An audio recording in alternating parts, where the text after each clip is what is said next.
Olá pessoal, vou mostrar aqui para vocês a solução do exercício 2 que a gente viu em sala de aula. Bom, o enunciado do exercício é o seguinte: implemente a função número perfeito que recebe um número inteiro positivo como parâmetro, retorna 1 se este número for um número perfeito e 0 caso contrário. O número perfeito é aquele cuja soma de seus divisores, exceto ele próprio, é igual ao número. Bom, então aqui, o 28, por exemplo, é um número perfeito, pois 1 mais 2 mais 4 mais 7 mais 14 é igual a 28. Então, esses aqui são os divisores de 28, né? Exceto ele próprio. Então, a soma dos divisores do número é igual ao número. Então, o que o programa vai fazer? Vai pedir o usuário para digitar um número, a gente vai somar os divisores daquele número e se a soma dos divisores for igual ao próprio número, então o número é um número perfeito.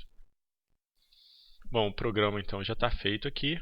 A gente tem um número que o usuário vai digitar, a gente lê do teclado, né?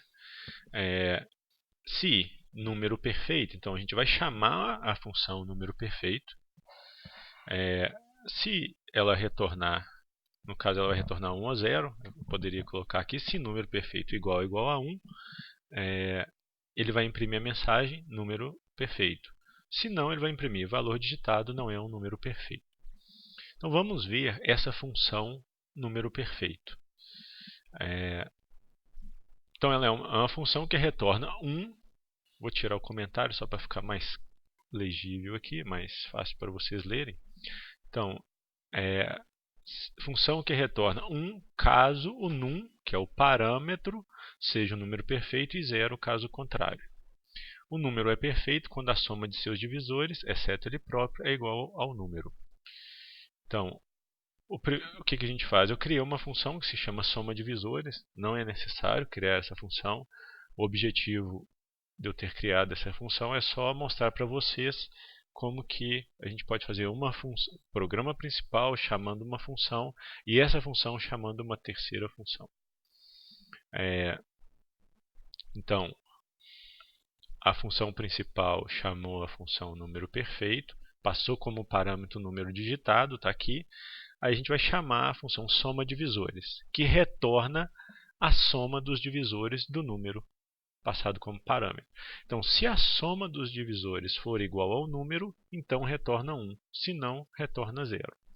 Então, o que a gente vai ter que entender agora é a função soma divisores. Observem como que a gente quebrou o problema em partes menores. A função de soma divisores é bastante simples. Ela recebe um número e retorna o inteiro, que é a soma dos divisores. A gente tem a soma, a variável soma, que vai acumular, né, a soma dos divisores, e os divisores que a gente e os números que a gente vai testar, né, para verificar se eles são divisores. Então a gente começa testando a partir do 1. Então, para divisor igual a 1. Enquanto esse divisor for menor ou igual ao número dividido por 2, ou seja, a gente não precisa de testar, por exemplo, igual a 28, a gente não precisa de testar valores maiores do que 14. Basta a gente, porque eles não serão divisores, basta a gente testar até a metade daquele número. Se for um número ímpar, por exemplo, 27 dividido por 2, ele vai testar até o 13.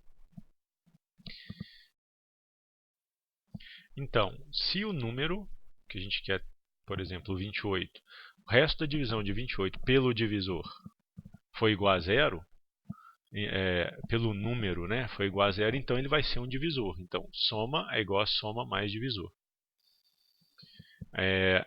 Então, ele vai fazer, ele testa então se o número é divisor e se for divisor, o resto da divisão é igual a 0 e acumula na variável soma.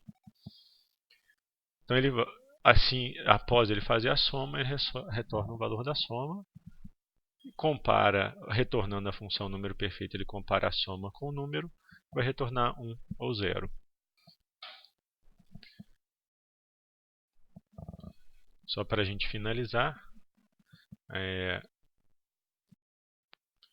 eu vou rodar o programa, deu um erro aqui, foi aqui nessa chave. Vou rodar o programa, digite o número, vou digitar 28. Olha lá, 28, número perfeito, rodar novamente. Por exemplo, 27. O valor digitado não é um número perfeito. Bom, muito obrigado e até a próxima, pessoal.